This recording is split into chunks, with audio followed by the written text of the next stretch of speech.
Welcome back to this special I-24 News edition as we continue our rolling coverage of the historic visit by U.S. President Joe Biden in the Middle East. And after 2 days here in Israel, tomorrow morning, President Biden will be heading to the West Bank city of Bethlehem to meet with Palestinian President Mahmoud Abbas, and will also visit the Augusta Victoria Hospital in East Jerusalem. Expectation on the Palestinian side, and I'm perhaps putting it mildly, or not high, again, perhaps an understatement. And to unpack it further, I'm now joined in studio by Mr. Samer Sinijlawi, a Fatah activist from Jerusalem, chairman of the Jerusalem Development Fund. Thank you very much, sir, for being with us. And of course, Ori Saschar, head of research at the IDSF Habitchonisti. Thank you, gentlemen, very much for your time. So, Samer, one of the main objectives of the Biden administration from the get-go was to get relationship with Ramallah back on track. We can't say it happened really on the ground. Well, the way that President Biden's visit has been prepared to the Palestinian side got us a feeling that he stayed in Israel and sent his ghost. He's not going to do anything of any political value. His strategy was to keep the Palestinian political issue absent on the agenda, and this has been seen in a very disappointing way. I think there are two things. If President Biden left tomorrow without achieving something on them, there will be some serious consequences. Number one is the two-state solution. If President Biden couldn't push the issue of opening the American consulate in Jerusalem, I think he has decided to issue a death statement for the two-state solution, and it will be serious. The Palestinians will lose any hope in the two-state solution. It will wake up the nightmare of the one state for the most of the Israelis, but everybody is pushing the Palestinians to this corner. The second issue, if the American President Biden could not really do something to show that he's serious in achieving justice to Shireen Abu Akleh, an American citizen, then he will be also opening the door for ICC, for the Palestinians to the ICC. He will be the president that will bring the trial of the century to the ICC. And it's going to be serious because both Shireen Abu Akleh family and Al Jazeera TV channel have the resources to do it in a very professional and aggressive way. Nobody will lose the hope that Shireen Abu Akleh deserves justice. Shireen Abu Akleh lived as a second-class citizen in Jerusalem for 50 years during her life, and she has died as a second-class American citizen, where the one person who has constitutional obligation to protect her life is walking away and giving more impunity to those who have killed her. We can't understand how among 20 Israeli soldiers, nobody knows who among them have shot her. Yeah, you're referring, of course, to the inconclusive American inquiry of the consequences that led to her killing. And indeed, we cannot deny the fact that the American president, you know, some would even say, if not Joe Biden to speak about the two-state solution, then who?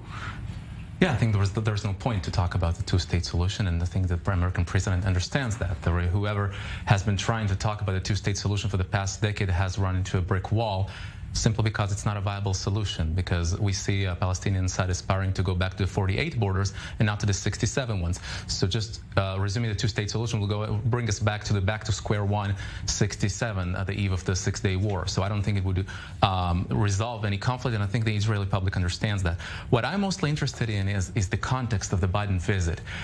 He comes to Israel and the region at a time where inflation in the U.S. is soaring, is going through the roof, 9.1%. And he's coming to Saudi Arabia really to ask for the help with oil. But he is visiting Israel, unlike his predecessor from the Democrat Party, Obama, who did come to Israel eventually early in his second term.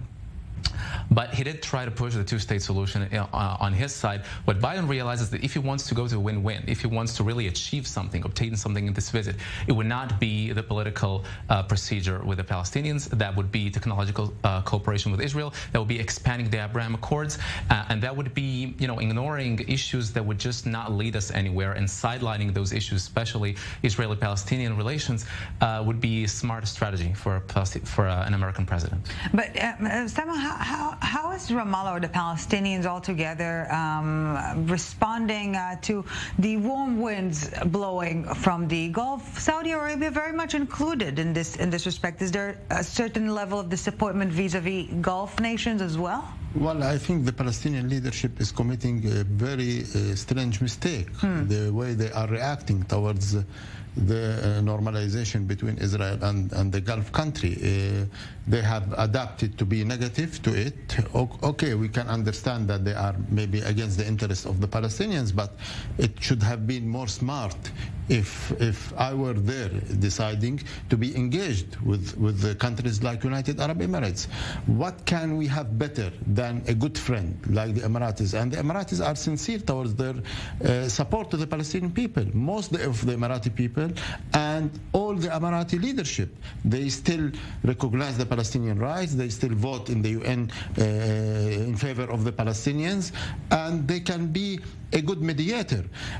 What better can we have than a friend that has been able to win the hearts and the minds of the Israelis and the Americans? If we engage better with the Emiratis, we could find a way to be inside what's happening and have some political gains. But I think it's very disappointing. It's very childish how the Palestinian leadership is reacting towards this development.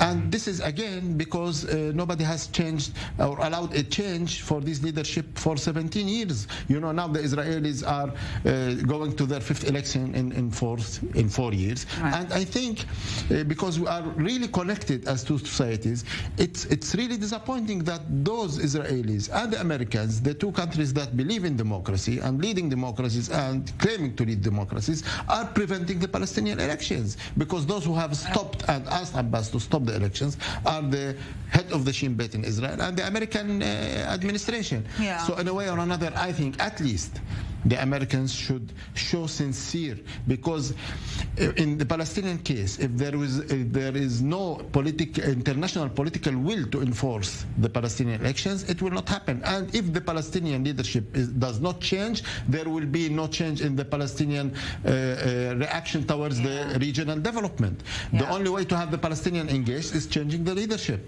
Yes, or briefly, please. I have to agree with that, to be honest. The Palestinian leadership has lost its touch with the Palestinian streets. The Palestinians themselves understand that they deserve a better leadership. What I'm mostly surprised at is if Biden, for example, wants to donate $200 million for 6 Palestinian hospitals in East Jerusalem, he should first get the money from the PA itself, which means why did you invest $95 million over the past 15 years on the Central Election Committee when you had no election, none? Why do you invest $370 million a year on stipends to terrorists, what they call the pay-for-slay mechanism? Why do you waste all those hundreds of millions on rampant corruption in the PA and instead of investing it in their own people instead?